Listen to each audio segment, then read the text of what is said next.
and welcome to the New York session of the ARK Mainnet Launch Live broadcast. Now, I'm your host, Michael Stevens, and I'm delighted to be here with you today. Now, we're joined by two distinguished guests to explore the future of ARK.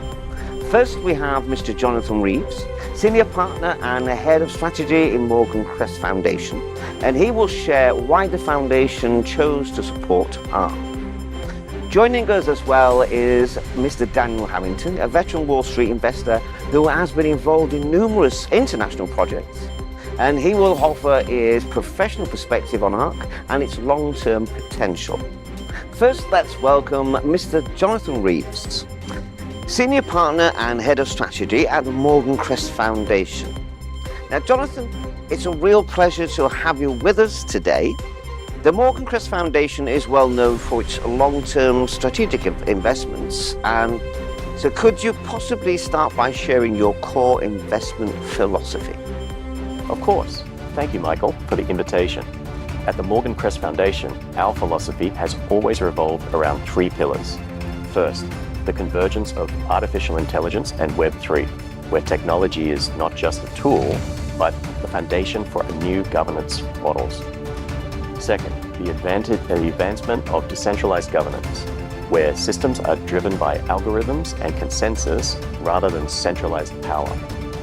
Third, the building of civilization-level infrastructure, systems capable of engaging millions of participants, continuously evolving and scaling.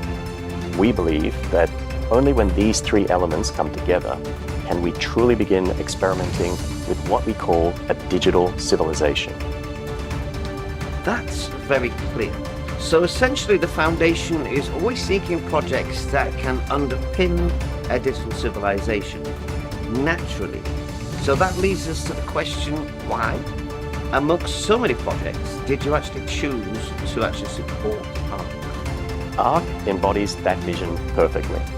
It is not merely a financial protocol. It is a long-term institutional experiment. Its core architecture consists of the kernel and 5 interlinked modules: issuance, stabilization, buybacks, mint limit control, and runway monitoring. Together, they function like the 5 economic ministries of a nation, allowing the economy to be self-sustaining.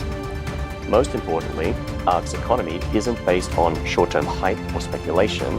It is grounded in adaptive rules written into code, meaning the system can sustain itself over time without relying on slogans or market sentiment. I see. So ARK isn't about hype. It's about encoding stability into the rules themselves. So from a structural standpoint, then, how does ARK differ from traditional DeFi? In the last 5 years, many DeFi protocols have relied on single mechanisms or purely on community belief. Their life cycles rose and fell entirely with market sentiment. ARK has taken a different path.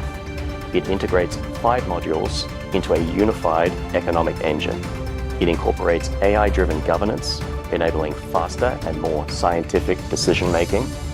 It secures the system with permanently locked LP tokens, transparent multi-signature treasury management, and fully open-source contracts, eliminating the risks of human manipulation. These design choices make ARK one of the few protocols that can answer the 2 essential questions. Is it safe, and can it last? Fascinating. So most projects can be escaped being short-lived or opaque, but ARK is actually tackling those issues head-on with AI and modular design. So looking ahead, what are your expectations for ARK's future? We see 3 major directions for ARK in the next decade. Firstly, evolving from a protocol into an on-chain nation, not just a financial protocol, but a digital polity with its own governance, economy, and citizens. Secondly, forming a federation of AI plus DAO civilizations, extending across multiple blockchains to create an interconnected digital federation. Thirdly, becoming a critical layer of global digital sovereignty infrastructure, much like the internet today, serving as the foundation for other protocols and applications. This is not just a technological breakthrough. It is a redefinition of governance and civilization itself. Well, that's an ambitious vision. ARK has something far greater than a protocol. So finally, let me ask, what role will Morgan Crest Foundation play in this journey? I want to stress this. The Morgan Crest Foundation is not just a financial backer, we are co-builders. We are committed to accompanying ARK through an institutional evolution and treasury governance. Beyond resources, we will provide long-term strategic guidance to help it remain resilient through challenges. And on this journey, we intend to walk alongside developers, communities, and builders worldwide. Thank you, Jonathan, for that thoughtful perspective. And from what we've heard, ARK is not just another DeFi project. It is a civilizational experiment. It has infrastructure, it has governance, and it also has the AI-driven intelligence. And crucially, it has the long-term backing of institutions like the Morgan Crest Foundation. Ladies and gentlemen, we are honored to welcome a very special guest, Mr. Daniel Harrington, a veteran Wall Street investor. Now, he has been involved in numerous high-profile international projects and brings deep expertise in DeFi, AI, and decentralized governance. Today, he'll be sharing his professional perspective on ARK and what makes it different. Daniel, welcome to our live session. Now, it's a real pleasure to have you here with us. To start, as a long-term investor who has seen countless projects, what is it about ARK that attracts you? Thank you, Michael. Over the course of my career, I've looked at hundreds of DeFi projects. Most of them are either short-term speculation plays or lack institutional framework to endure. ARK stood out to me for three reasons. First, its vision.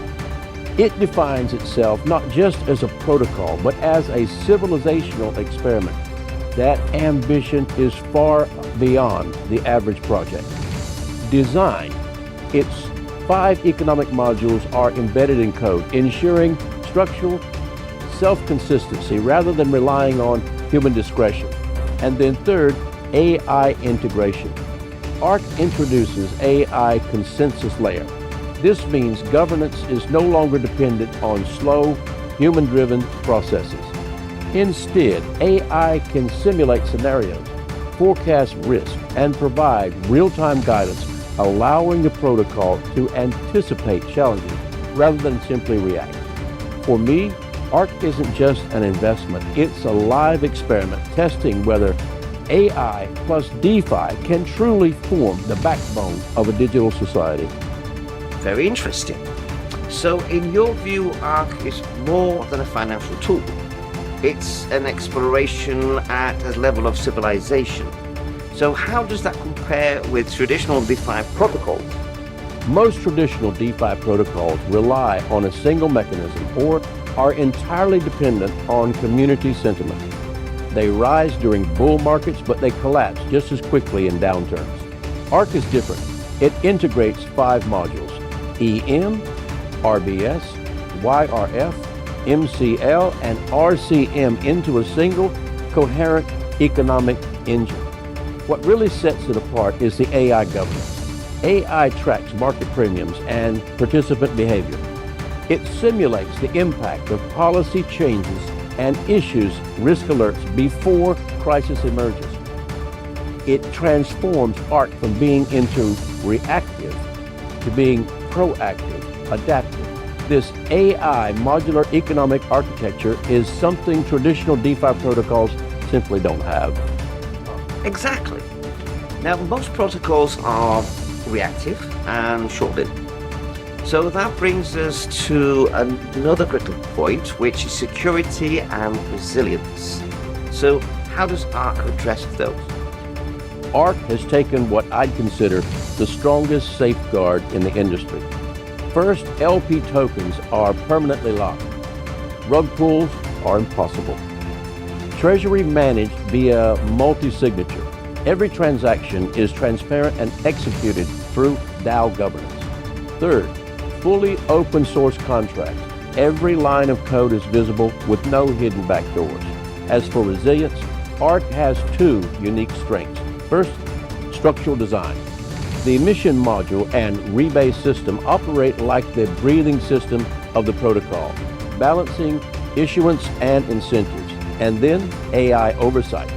The AI consensus layer continuously monitors market and community data, offering predictive policy guidance so the system can adjust proactively. In short, ARK answers what I call the 5 existential questions of DeFi: sustainability, stability, transparency, adaptability, and community ownership. And importantly, it answers all AI-driven. That's a comprehensive framework.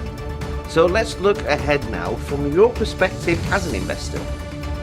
How do you evaluate ARK's long-term potential? What excites me most is that ARK is not just a financial protocol. It is a blueprint for a digital civilization. It has a treasury, governance, insurance mechanisms, deflationary controls, and even a civic economy. Combined with AI models, these systems allow ARK to evolve beyond the influence of any single team and become truly self-adaptive infrastructure. I see ARK representing the next stage in Web3's evolution, from protocols, economics, civilizations, with AI acting as the neutral executor and forecaster, ensuring the system doesn't stagnate but continuously evolves. That's why I believe ARK's long-term potential is extraordinary. It has a chance to become the foundational layer of future digital societies, just as the internet is indispensable in our world today. Thank you, Daniel, for those powerful insights. Now, from your perspective, we can see clearly that ARK is not just another DeFi project. It is indeed a bold civilizational experiment, using AI and modular economic designs to answer the 5 existential questions of DeFi while pushing the boundaries of what a decentralized system can achieve. So ARK's launching is more than a technical milestone.